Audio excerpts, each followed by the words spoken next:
అమ్మ నువ్వే దిక్కు లేదా భగవంతుడు నువ్వే దిక్కు అనే ఒక శరణాగతికి వచ్చిన సందర్భం కానీ భగవంతుడు ఉన్నాడు అని అనిపించిన సందర్భం కానీ అనిపించిందండి? ఉన్నాడని ఎప్పుడు మొదటి నుంచి ఉందిగా నమ్మకం, దానికి ఉంది. కానీ పరిస్థితి. నువ్వే దిక్కు, నువ్వు తప్పితే నన్ను ఎవరూ కాపాడలేరు అని 3-4 సందర్భాలు ఉన్నాయి. అన్నీ మనం బయటికి చెప్పగలిగినవి కాదు. కుటుంబ పరంగా ఉండొచ్చు, బయట సామాజికంగా ఉండొచ్చు. ముఖ్యంగా ఉద్యోగపరంగా నేను ఎదుర్కొన్న ఇబ్బందులు ఎక్కువ ఉన్నాయి. ఉద్యోగాలు తరచు మారాల్సి వచ్చింది. ఇక దోషం వారిదే నాదా ఆ చర్చ ఇప్పుడు అనవసరం. ఆ మార్పులో చాలా కంగారుగా ఉండేది. ఎప్పుడు పాపం తను సహకరిస్తూనే వచ్చింది, కానీ నాకు కంగారు ఉంటుంది కదా. అలాగే ఏదో పౌరుషానికి పోయి సొంతంగా కాలేజీ పెట్టే 2 ఎకరాలు అటువంటిప్పుడు మరి ఎవరండి శరణం? ఎకరాలు ఎవరు కొంటారు? ఏదైనా కానీ నీ కనుపాపను నమ్ముకున్నాను అని ఆ పద్యాలు చెప్తూనే ఉన్నాను. ఒక సందర్భంలో బాగుందమ్మా సహస్రావధానం చేసినా కూడా నాకు సరైన డబ్బు రాలి. ఎందుకంటే ఎవరిని అనవలసిన పని లేదు, వసూలైందే అంత. వాళ్ళు ఏం చేస్తారు? ఆ అవధానం చేయించడమే చాలా గొప్ప విషయం.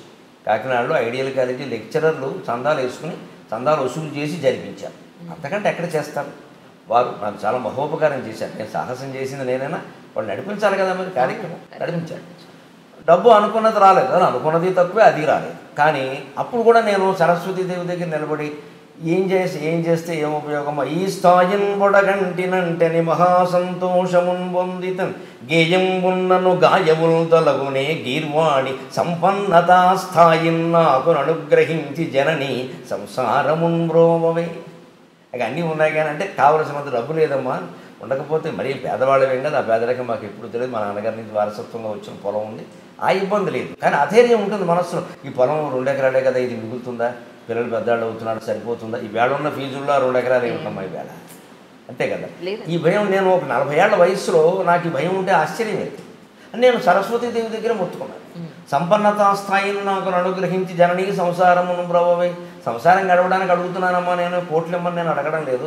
మరి డబ్బు మాత్రం ఉండాలి. ఆశ్చర్యం ఏంటంటే ఆ పద్యం ప్రభావం, మన చిత్తశుద్ధి ప్రభావం, అమ్మవారి అనుగ్రహం ఏమిటో మనకు తెలియదు. కానీ ఆ పద్యం నేను 97లో 98లో రాశాను నేను సరస్వతీదేవి. ఈ రోజుకి మళ్ళీ ఎదురు చూసే పని లేదు డబ్బు విషయం. ఇప్పుడు మనమే ఇచ్చే స్థితిలో అంతే. నేను అందుకే ఆవిడ లక్ష్మీపాదం అంటాను. నేను పిల్లలకి అదే చెబుతాను, ఒరే అమ్మది లక్ష్మీపాదం రా అంటాను. అండంలో నా స్వార్థం ఏంటంటే అమ్మని జాగ్రత్తగా చూసుకుంటాను, కాస్త కలిసి వస్తుంది ఆయన. అమ్మది లక్ష్మీపాదం రా, అమ్మ ఎక్కడ ఉంటే అక్కడ డబ్బు కురుస్తుందిరా అంటాను. మీరు అలా చూడకపోయినా చెప్పకపోయినా చూసుకుంటా ఉంటారు మా అబ్బాయి, కానీ నేను చెప్తూ ఉంటాను సరదా. అది వెనకాలండి ఒక యోగం ఏమిటంటే భార్యకి అనుభవించే యోగం లేకపోతే భర్తకు కూడా రాదండి. అంటే ఆవిడ సొంతంగా ఉద్యోగం చేస్తే అది వేరే విషయం. నా సంపాదన మీద ఆవిడ ఆధారపడిన పరిస్థితిలో ఆవిడ జాతకం కూడా మంచిదేయండి, నాతో పాటు ఉండి అని అనుభవించే యోగం ఉంటే నాకు ఎవడన్నా 10 రూపాయలు ఇస్తాను, లేకపోతే నాకు ఇవ్వు. నేను ఇస్తే ఆవిడకి కదా ఇచ్చేది. అంటే ఆవిడ యోగం మంచిది. అలాగా కలిసి వచ్చింది అంతే పరిస్థితి. అలా అంటే ఎప్పటికప్పుడు ఆ దుఃఖాన్ని భగవంతుడితో చిత్తశుద్ధిగా చెప్పుకోవడం వల్ల, పైగా అంతకుమించి నాకు వద్దనడం వల్ల, నాకు కాలేజీ కోల్పోయినప్పుడు కూడా నేను 4 లక్షలు పోయాయమ్మా, 2 లక్షలు 4 లక్షలు పోయాయి. 4 లక్షలు ఎక్కువ వద్దని చెప్పాను. ఎక్కువ వద్దు, ఎక్కువ వస్తే మళ్ళీ ఏదో చేస్తాం. ఆవిడ ఎప్పుడు ఎక్కువ ఇచ్చింది, అది వేరే విషయం. కానీ ఏమీ చేయాలనే దురాలోచన మనకు రాలేదు. ఆ సంతృప్తి ఎప్పటికి కాదు. ఈ మధ్యకాలంలో అవధానంలో తగ్గాయి అంటారండి? బాగా తగ్గాయి. నా మటుకు నేను ఇప్పుడు ఈ క్షణానికి అవధానం చేసి 10 నెలలు అయింది, సుమారుగా ఏడాది. బాగా తగ్గాయి. అంటే అవధానాల మోజు కొనసాగినప్పుడు 95 నుంచి 2005 వరకు అది కొనసాగింది. అది అప్పుడు అవధానం చేయకపోయినా ప్రతి సాహిత్యవేత్తని అవధానం రాదని అడిగేవాడు. అసలు అదొక యుగం. ఆ 10 ఏళ్ళు అదొక వైభవం పట్టింది. తర్వాత ఏ కారణం వల్ల అక్కడ ఈ ప్రవచనాలు రావడంతో ఏమైందంటే, సహజంగా ప్రవచనకర్తలందరూ అవధానాలు చేయలేరు, అవధానం వేరే విద్య. కానీ అవధానందరూ ప్రవచనాలు చెప్పగలరు, అది పెద్ద సమస్య కాదు. అందుకని ఎక్కువ మంది అడగడం, ప్రజలకు కూడా అవధానం అనేసరికి 8 మంది ఉండాలి, పృచ్ఛకులు, పండితులు ఏమి ఉండాలి, కనీసం 4-5 అయినా మంచి పండితులు ఉండాలి. 2-3 మామూలు వాళ్ళని పెట్టినా పర్వాలేదు, అది దొరకద్దు. ఇవాళ అది కూడా సమస్య. కానీ అది ప్రశ్న అడిగేయడానికి అది ఏ ఛందస్సులో ఉంటుందో తెలియదు, ఏమడగాలో తెలియదు. అది నిర్వహణ కష్టం. 10 మందిని కూర్చోబెట్టాలి వేదిక మీద, 10 మందిని తీసుకురావాలి, ఖర్చులు ఇవ్వాలి, సన్మానాలు చేయాలి, రూములు బుక్ చేయాలి, ఇవన్నీ. ఎందుకంటే ప్రవచనం పెట్టేస్తే ఇచ్చేదేదో గురువుగారికి ఇచ్చేసి వైభవం చేసేస్తే వదిలిపోతే మొత్తం వచ్చేస్తారు.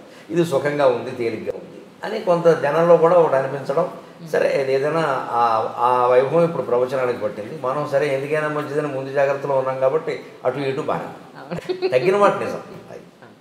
కానీ ఇప్పటివరకు ఏ కాలంలోనూ లేనంత మంది ప్రవచనకర్తలు ఈ కలియుగంలో నిజంగా ప్రజలు అదృష్టం చేసుకున్నారనే చెప్పుకోవాలి. ఎందుకంటే చేసేది మంచా చెడ, లేకపోతే అసలు ఏం జరుగుతోంది, ఎలా ఉంటే మంచిది అనేది మీలాంటి వాళ్ళందరి వల్ల కూడా చాలా మేలు నిజంగా. అంటే ఒకట్లేండి, కొంతమంది మరీ మూర్ఖంగా చెప్పి మరీ మూర్ఖంగా బిహేవ్ చేసేవాళ్ళు కొంతమంది విధానాల్లో తేడాలు ఉంటాయమ్మా. కానీ ఒక మేలు జరుగుతున్నది ఏమిటంటే అందరి వల్లను అసలు ఈ మధ్య 10 ఏళ్ళుగా మనం జరుపుకుంటున్న పండుగలు ఇదివరకు మనం జరుపుకోలేదు. గుళ్ళల్లో ఈ మధ్య 10 ఏళ్ళుగా ఉన్న ఉత్సవాలు ఇదివరకు జరగలేదు. ప్రధానంగా యువతరంలో గుళ్ళోకి వెళ్ళి తీరాలనే ఆలోచన రావడానికి నా సాటి ప్రవచనకర్తలు షణ్ముఖ శర్మ గారు, చాగంటి కోటేశ్వరరావు గారు లాంటి వాళ్ళు నిజంగా కారణం. నేను దండం పెట్టాను. అసలు ఆలోచన ముందు వెళ్ళ తీరాలి, గుళ్ళోకి వెళ్ళడం తప్పనిసరి. నిత్య విధుల్లో గుళ్ళోకి వెళ్ళడం ఒకటి, నిత్య జీవిత చర్యల్లో గుళ్ళోకి వెళ్ళడం ఒకటి. ఆ భావం కలిగిందా లేదా? అది క్రమంగా చైతన్య మార్గంలోకి, జ్ఞాన మార్గంలోకి వెళ్ళడం అనేది ముందు తెలుసుకుంటే కదా వెళ్ళేది. నా తాపత్రయం వల్ల ఏమిటంటే ఈ కర్మకాండ ఉన్న విషయం ఉంది. మనం అనుకునేది ఈ గుళ్ళు, గోపురాలు, తీర్థాలు, యాత్రలు, యజ్ఞాలు, ఇది 2 వైపులా పదునున్న కత్తి. తీసుకెడితే మనిషిని యోగ వాసిష్టంలోకి, జ్ఞాన మార్గంలోకి తీసుకెడుతుంది. లేదు, ముంచేస్తుంది. అక్కడ పిచ్చి నమ్మకాలు పడిపోతాడు. వెళ్ళడం మంచిదే, కానీ ఎప్పుడైనా వెళ్ళలేకపోతే అయ్యో వెళ్ళలేకపోయాను బెంగట్టుకోక్కర్లేదు. పైగా ఏమిటంటే సోమవారం శివుడు గుడిని, ఆంజనేయ స్వామి, మంగళవారం ఆంజనేయ స్వామి టైం టేబుల్ పెట్టేసరికి మంగళవారం పొరపాటు శివుడి గుడిలో కడితే ఏమన్నా అవుతుందేమో అన్న బెంగ. ఇదే మీరు అనుకునే మూర్ఖత్వం. ఇవి పెరిగిపోతాయి సహజంగా. అంటే ప్రవచనకర్తలు ఎవరైనా, నేనైనా వారైనా జాగ్రత్త తీసుకోవాల్సింది, మనం ఇది చెబుతున్నది వారు ఒక క్రమశిక్షణతో ఒక పద్ధతిలో ఉండడానికి, కానీ ఇదే అంతిమ లక్ష్యం కాదు. గుడి అనేది ఒక శిక్షణ కేంద్రం. మనం భగవంతుడికి ప్రత్యేకంగా అక్కడ ఒక విగ్రహాన్ని ఏర్పాటు చేసి, అది ఎంతైనా అది విగ్రహం. ఆ విగ్రహం దెబ్బతినకుండా చూడాలి. కానీ ఇంకా చెంబుడు పాలు పోస్తే ఒక పాలం, బిందెడు పాలు పోస్తే ఒక పాలం చెబితే అందరూ బిందే పోస్తారు. 1000 బిందెలు పోస్తే శివుడు ఏమవుతాడు? నా తాపత్రయం వల్ల నేను చెబుతున్నది అదే. కొంతమందికి నచ్చచ్చు, నచ్చకపోవచ్చు, లేదా వారిని వ్యతిరేకించారంటారు, వీరిని ఏదో అన్నారంటారు. అవన్నీ నాకు అనవసరమైన విమర్శలు, అవన్నీ నేను ఎప్పుడు పట్టించుకోను. దాని గురించి కాదు అసలు ఆలోచించాల్సింది. విగ్రహారాధన దేనికి? ప్రతీకాత్మకంగా జరగాలి విగ్రహారాధన.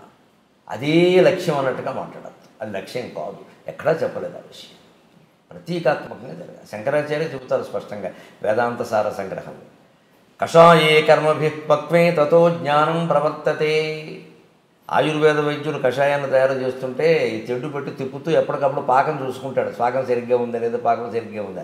అలా మనం చేసే సత్యనారాయణ వ్రతం సహా, పెళ్ళిళ్ళు సహా, ఉపనయనాలు సహా, ఇదెందుకు ఆ ప్రయోజనం నెరవేరిందా లేదా అని చూసుకోవాలి. లేకపోతే ఒట్టి కర్మకాండ మిగిలిపోతుంది అక్కడ. సత్యనారాయణ వ్రతం ఒకసారి చేసాడు అంటే వాడు అబద్ధం ఆడకూడదమ్మా. మీరు అలాంటి మనిషిని చూపించగలరా? నేను 100 సార్లు చేశాను, అన్నవరం వెళ్ళాను, ప్రతి ఏకాదశికి చేయించుకుంటాను అన్నవాళ్ళు కొన్ని వేల మంది ఉన్నారు. వీళ్ళందరూ అబద్ధాలు ఆడకుండా ఉంటే ఇన్ని కేసులు కోర్టులో పెండింగ్లో ఉండవు. న్యాయమూర్తులకి ఇంత ఇబ్బంది ఉండదు. ఆ తత్వం సత్యనారాయణ వ్రతం అంటేనే సత్యవ్రతం. ఆయన ఎప్పటికీ సత్యదేవాయ నమః అంటారు, అంతే కదా. ఇప్పుడు ఫోన్ మాట్లాడితే నేను హరి ఓం అంటే ఇప్పుడు సత్యదేవాయ నమః అంటారు. వాళ్ళ అన్నయ్య అంతే, సత్యదేవాయ నమః అంటారు. అన్నయ్య అంటూ ఉంటాడు, సత్యదేవాయ నమః అంటాడు. ఫోన్ చేయగానే అతను ఫోన్ చేస్తే సత్యదేవాయ నమః అంటాడు. ముందు నమస్కారం అంటాడు. నేను ఎవరిని ఫోన్ చేస్తే నేను హరి ఓం అంటాను, ఇప్పుడు హరి ఓం అంటాడు. సత్యదేవుడు అంటే ఎవరు? సత్యవ్రతం. నారాయణ పక్కన పెట్టండి. సత్యవ్రతం అంటే సత్యవ్రతం ఎక్కడ ఉంటుందో నారాయణమూర్తి అక్కడ ఉంటాడు. కానీ ఆకులు పువ్వులు అరటిపండు పెట్టేసి నేను ఏకాదశికల్లా చేశానంటే ఎందుకు? అన్ని వ్రతాలు పని లేక. సత్యం మాట్లాడు, అబద్ధం మాట్లాడకుండా ఉండు. అది ఎందుకు పాటించరు? పైగా ఇవి ఏమీ చెప్పకుండా దీనివల్ల అతి ఫలితం ఉంటుంది, అది ఉంటుంది, ఇది ఉంటుంది. ఇక సత్యనారాయణ వ్రతం చేస్తే దోషాలన్నీ పోతాయి. పైగా అబద్ధాలు ఆపడం దోషం పోయింది అనుకుంటాడు. దానివల్ల ప్రపంచంలో ఏమైనా మేలు జరగకపోక కీడు జరుగుతుంది. నా పోరాటం వల్ల అది నచ్చకపోవచ్చు. చాలా పేర్లు పెట్టారు నాకు తెలుసు. నాస్తికుల్లో ఆస్తికుడు అన్నారు, ఆస్తికుల్లో నాస్తికుడు అన్నారు. ఏమన్నా నా పేరు గరిగిపట్టి నరసింహారావు. వీడు పెట్టే పేరు నాకు అక్కలేదు, మా అమ్మ పెట్టిన పేరు ఉంది అనుకోని. అది సమస్య. అసలు సమస్య ఏంటి? ఇప్పుడు అమరనాథ్ యాత్ర ఉంది.